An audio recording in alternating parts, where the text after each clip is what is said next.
সম্প্রতি সকলের পরিচিত উপস্থাপিকা দীপ্তি চৌধুরী বিয়ে করেছেন। চ্যানেল আইয়ে কাজ করেন তিনি। দীপ্তির স্বামী মুশতাক ইবনে আইয়ুব একজন বিশ্ববিদ্যালয় শিক্ষক, গবেষক এবং উচ্চশিক্ষিত পেশাজীবী।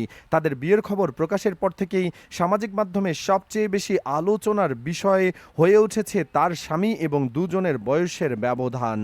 মুশতাক ইবনে আইয়ুব ঢাকা বিশ্ববিদ্যালয়ের জেনেটিক ইঞ্জিনিয়ারিং অ্যান্ড বায়োটেকনোলজি বিভাগের অ্যাসোসিয়েট প্রফেসর হিসেবে কর্মরত রয়েছেন।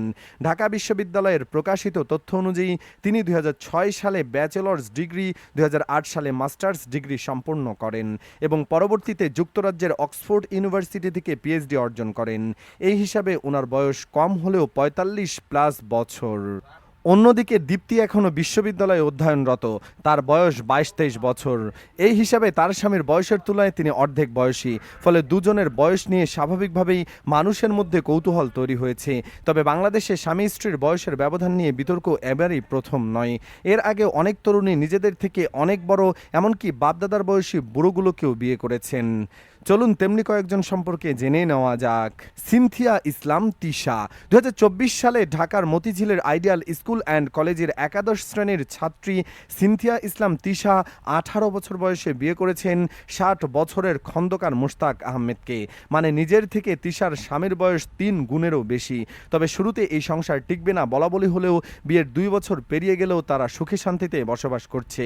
মুশতাকের বয়স তিশার বাবার থেকেও 8 বছর বেশি, কিন্তু এতে কোনো সমস্যা নেই তাদের গল্প হার মানাচ্ছে সিনেমা বা উপন্যাসের কাহিনীকেও। 18 বছরের তিশা জানান ভালোবেসে এবং স্বেচ্ছায় তিনি বিয়ে করেছেন 60 বছরের মুশতাক আহমেদকে। স্বামীকে নিয়ে খুব সুখেই আছেন বলে জানিয়েছেন তিনি। বিয়ের আগে তাদের সেভাবে কেউ না চিনলেও এখন নতুনভাবে বেশ পরিচিতি লাভ করেছেন তারা। ঢাকার মতিঝিল আইডিয়াল স্কুল অ্যান্ড কলেজের গভর্নিং বডির সদস্য খন্দকার মুশতাক আহমেদের সঙ্গে তিশার প্রেমের শুরু ফেসবুকে। তিশাকে ফ্রেন্ড রিকোয়েস্ট পাঠান মুশতাক। কথাবার্তা হয়েছিল ফেসবুকে। নতুন পরিচিত কারো সঙ্গে যেমনভাবে হয় ঠিক তেমনিভাবে প্রথম দেখা হয়েছিল ঢাকার আইডিয়াল স্কুল ও কলেজের নবীনবরণ অনুষ্ঠানে। সেখানে তিশা গিয়েছিলেন নতুন ছাত্রী হিসেবে, আর মুশতাক খন্দকার এই কলেজের গভর্নিং বডির সদস্যরূপে। এই সাক্ষাৎ ধীরে ধীরে মজবুত হয়, পরিণত হয় প্রেমে, সেখান থেকে বিয়ে। তবে তিশার বাড়ির লোক এই সম্পর্কটাকে মেনে নেননি। তিশাকে ঘরে তালাবদ্ধ করে রাখেন তার বাবা মা, কিন্তু বাড়ির ছাদ থেকে লাফিয়ে পালিয়ে যান তিশা। ঠাকুরগাঁও থেকে তিনি চলে যান ঢাকায় খন্দকার মুশতাকের কাছে। সেখানে ধর্মীয় রীতির পরে আইন মেনে বিয়ে করেন তারা। তাতেও তিশার মা বাবা এই সম্পর্ক মেনে নেননি। তারা থানায় খন্দকার মুশতাকের বিরুদ্ধে মেয়েকে অপহরণের অভিযোগ আনেন।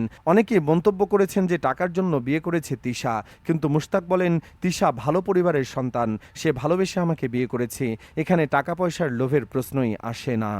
মিষ্টি ইমাম 2020 সালে করোনাকালীন সময়ে সামাজিক যোগাযোগ মাধ্যম ফেসবুকে ভাইরাল হয় টম ইমাম ও মিষ্টি ইমাম নামের এক যুগলের বিবাহবার্ষিকীর ছবি।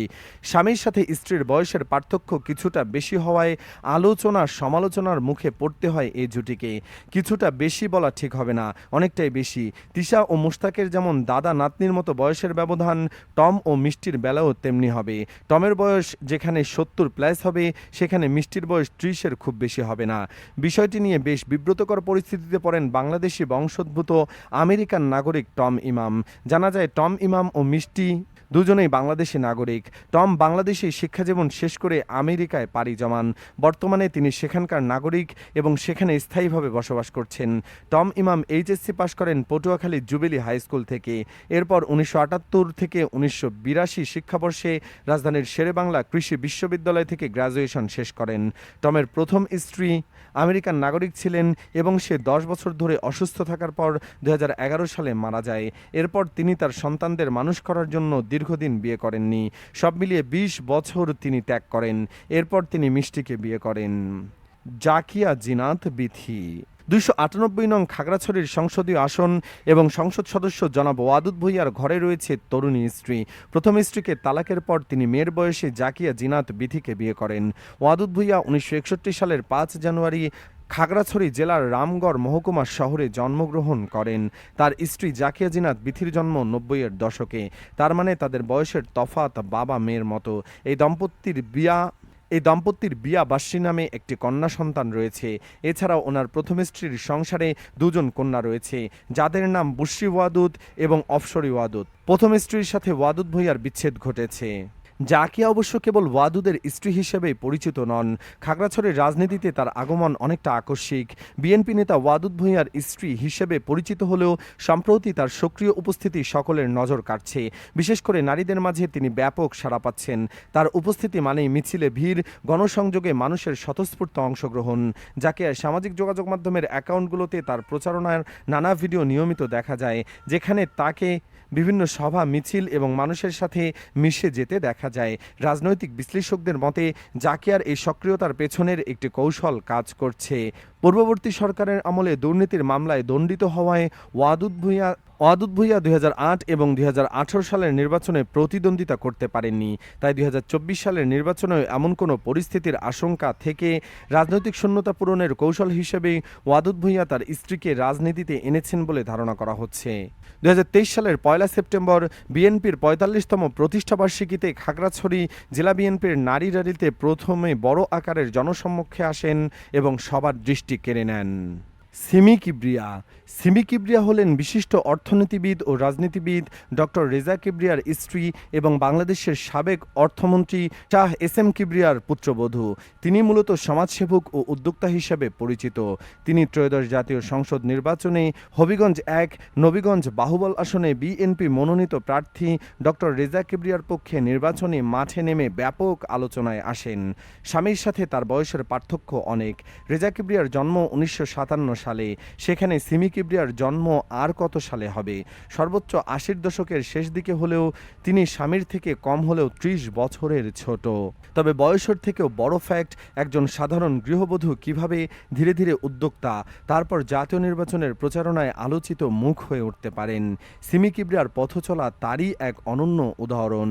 তিনি কেবল একজন এমপির স্ত্রী নন, তিনি হয়ে উঠেছেন সাহস, সহমর্মিতা এবং নেতৃত্বের এক উজ্জ্বল প্রতিচ্ছবি। স্বামীর সহযোগী হিসেবে নির্বাচনী মাঠে ও নির্বাচনী পরবর্তী কার্যক্রমে নেমে তিনি যে গ্রহণযোগ্যতা অর্জন করেছেন তা শুধু রাজনৈতিক পরিসরেই নয়, সাধারণ মানুষের হৃদয়ে আলোড়ন তুলেছে।